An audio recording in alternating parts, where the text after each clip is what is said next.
asistencia. El objetivo fundamental de esta rueda de prensa era hacer un balance tardío, aunque para nosotros era fundamental hacer un balance de los primeros 100 días del gobierno municipal, ¿no?, del conjunto de la corporación. Sin embargo, nosotros queríamos también un poco innovar en ese sentido. Vamos a hacer por una parte balance del gobierno por una parte, pero también vamos a hacer un balance de nuestras actuaciones propias, o sea, de todo el trabajo que nosotros hemos hecho en oposición y que tenemos pensamiento que es fundamental, pues hacer un balance de las cosas que hemos hecho y de las cosas que todavía tenemos por hacer. Bueno, en las elecciones municipales pues había una expectativa porque las fuerzas de cambio tuvieran una victoria, sin embargo al final pues los resultados no dieron para tanto. Y entonces, bueno, lo primero que hubo fue una primera discusión soterrada por parte del Partido Socialista con el Partido Andalucista para intentar llevar a cabo un pacto de gobierno. Sin embargo, la forma en la que se llevaron a cabo este pacto pues nos parecía de alguna manera el inicio de la continuidad, por decirlo así, sin ningún tipo de transparencia, con pactos publicados muy a posteriori. Bueno, pues la continuidad de las prácticas del antiguo gobierno municipal empezaba a quedar por una parte patente. Nosotros por una parte siempre dijimos que no se podía formar un gobierno de cambio con las fuerzas que representaban objetivamente la continuidad del gobierno municipal. En este caso el Partido Socialista pensábamos que representaba eso, y también dijimos que por nuestra parte nosotros no íbamos a pactar con ninguna organización que supusiera una continuidad de ese gobierno anterior. El primer dato que nosotros tenemos que valorar para hablar de un gobierno continuista con respecto a la legislatura anterior.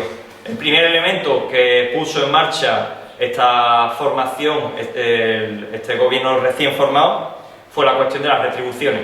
El Partido Socialista puso sobre la mesa una propuesta que nosotros pensábamos que suponía verdaderamente una reducción engañosa de las retribuciones a los concejales. Pensábamos que hacía falta una disminución mayor de las retribuciones, que eso permitiera una redistribución del dinero ahorrado hacia partidas sociales para satisfacer necesidades urgentes de la gente de San Fernando, y eso no se llevó a cabo. Nosotros llevamos al Partido Socialista una propuesta de reducción mayor de las retribuciones y se nos contestó con demagogia diciendo que no se podía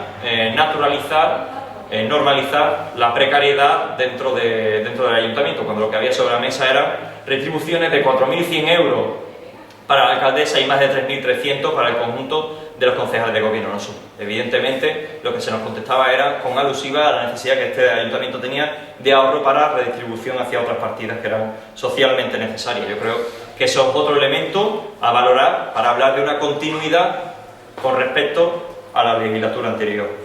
El siguiente reto al que tuvo que hacer frente el gobierno municipal fue el cierre de los comedores escolares. Nosotros pensábamos, y así se lo hicimos saber, que hacía falta una coordinación con la Junta de Andalucía, con el gobierno municipal, para la reapertura de los comedores municipales para satisfacer las necesidades alimentarias de los niños que podían pasar hambre y aquellos niños que pertenecieran a familias más desfavorecidas. El Partido Socialista nos contestó con una negativa diciendo que no había recursos, cuando ya posteriormente el balance económico indica que sí que había muchos recursos para la reapertura de esos comedores y que por otra parte se iban a llevar a cabo soluciones diferentes que evidentemente y a posteriori sabíamos por medio de la prensa que no daba satisfacción a las necesidades alimentarias no solo de los niños sino tampoco del conjunto íntegro de las familias que pasaban necesidades. Por otra parte, ha quedado patente la deficiencia de este gobierno municipal en materia de limpieza.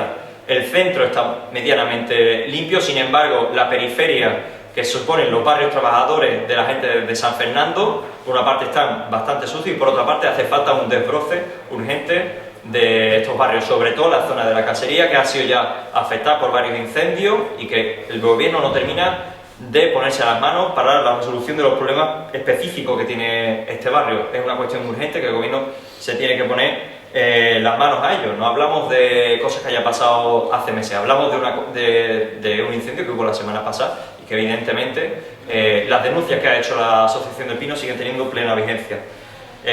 Las propuestas de empleo es otro de los elementos que evidentemente han quedado más rezagado dentro de la propuesta del gobierno. No hay ningún tipo de propuesta valiente por parte del gobierno por la posibilidad de crear empleo directo o empleo indirecto, aunque evidentemente las competencias sean escasas, pero evidentemente ha habido propuestas sobre la mesa que el Partido Socialista podía haber apoyado y que no lo ha hecho. Nos referimos, por ejemplo, a la subvención que se puso sobre la mesa en el último pleno de conceder una ayuda a la Asociación de Mariscadores Virgen del Carmen.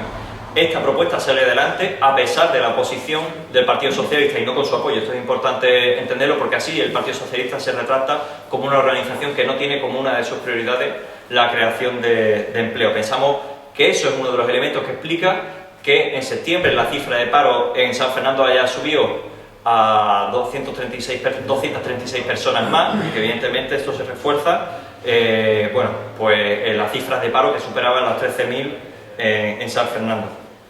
Por otra parte, otra cuestión que sigue teniendo evidentemente muchísima repercusión, pero que el Partido Socialista no termina de aplicarla, son las medidas de transparencia. Por una parte, seguimos sin tener un portal de transparencia claro, cuando la legislación marca que el 10 de diciembre como muy tarde tiene que tener un portal de transparencia puesto en marcha, y por otra parte, la transparencia interna brilla por su ausencia. Cuando el resto de partidos políticos demandamos cualquier cosa en el pleno de información, se nos responde con que esa información ha sido de alguna manera, o esa petición ha sido trasladada a los concejales cuya competencia le era propio. Sin embargo, Patricia Cavada se quejaba de este tipo de prácticas, de este mismo tipo de prácticas que ella hace, se quejaba en la anterior legislatura por parte de Loaiza, y sin embargo sigue con las mismas prácticas. Ese es otro elemento que nos habla de que hay muchísimas prácticas continuistas con respecto al gobierno municipal del Partido Popular y Partido Andalucista de la anterior legislatura. La inclusión sigue siendo un tema fundamental que sigue estando pendiente. Patricia Cavada se echó muchísimas fotos en la campaña de las elecciones con muchísimos colectivos que pedían mayor política, mayor impulso de política de inclusión social, y sin embargo en los 100 días que lleva el gobierno todavía no ha dado ni un solo paso con respecto a las medidas que estos colectivos demandan y que son fundamentales. Pensamos que es un error tremendo que las cuestiones centrales de la campaña sean las últimas que se pongan en práctica por parte de este gobierno. En síntesis, por una parte, el pacto de gobierno que se llevó a cabo con el Partido Andalucista, la propuesta de retribuciones que se hizo para el conjunto de los concejales, por una parte la negativa a la reapertura de los comedores escolares y por otra parte la limpieza de los barrios, y todos los ejemplos que he puesto hablan de una cosa, y es el balance central que nosotros hacemos. Han sido 100 días de gobierno continuista con la anterior legislatura del Partido Popular, Partido Andalucista. No hay signos de cambio de momento. Ese es el balance que nosotros hacemos del gobierno, el balance que nosotros hacemos de nuestras actuaciones propias, de nuestro trabajo como oposición. Estos 100 días nosotros hemos intentado encarar con lo que nosotros dijimos. Teníamos que constituir una oposición útil a los intereses de las clases populares de San Fernando. Ahí ha ido guiado nuestro trabajo. En este sentido hacemos un balance positivo, parcialmente positivo. Hay muchas cosas que hacer, pero el balance del trabajo sigue siendo positivo. Hemos sido capaces de crear lazos permanentes con el conjunto del tejido asociativo de San Fernando, y las mociones que se han llevado a pleno son fruto también de las relaciones maduradas con estos colectivos, de una parte, y por otra parte han sido también mociones discutidas democráticamente y aprobadas democráticamente en asambleas populares que son abiertas al conjunto de los ciudadanos de San Fernando. Hemos llevado propuestas que desde nuestro punto de vista son claves. Por una parte, la primera propuesta que llevamos iba en relación a los problemas que tenían los antiguos trabajadores de protección civil.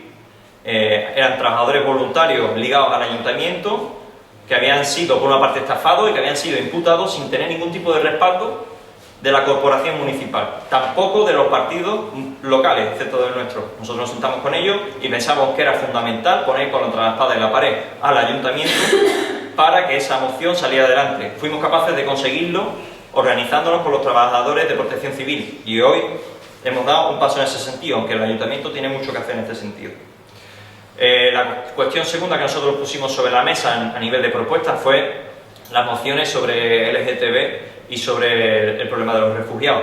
Por una parte, el problema de los refugiados pensábamos que hacía falta algo más que unas declaraciones de la corporación, que fue lo que se limitaron el conjunto de organizaciones políticas. Pensamos que hacían falta propuestas concretas para resolver, o para al menos dar algún tipo de paso a nivel municipal, que pudiera resolver algunos de los problemas que tenían la gente refugiada que entraba en Europa, de una parte, y de otra parte pensábamos que hacía falta poner los puntos sobre las IES a las instituciones que llevaban a cabo un refuerzo de las lógicas homófobas contra Alex Salinas y contra el colectivo LGTB. Y así se lo hicimos saber al conjunto de los partidos de oposición y de gobierno. Y todos se opusieron, tanto el conjunto del gobierno como el conjunto de los partidos de oposición materializaron un bloque insolidario contra las propuestas de justicia social. Eso es importante porque esto seguramente se pueda dar en estos 4 años que nos quedan de legislatura. Para finalizar, quedan 4 años de legislatura en que nosotros vamos a intentar seguir siendo cada vez más una oposición útil al conjunto de las clases populares de San Fernando y vamos a seguir esforzándonos en ese sentido hasta que seamos capaces de resolver el conjunto de los problemas de la ciudadanía de San Fernando.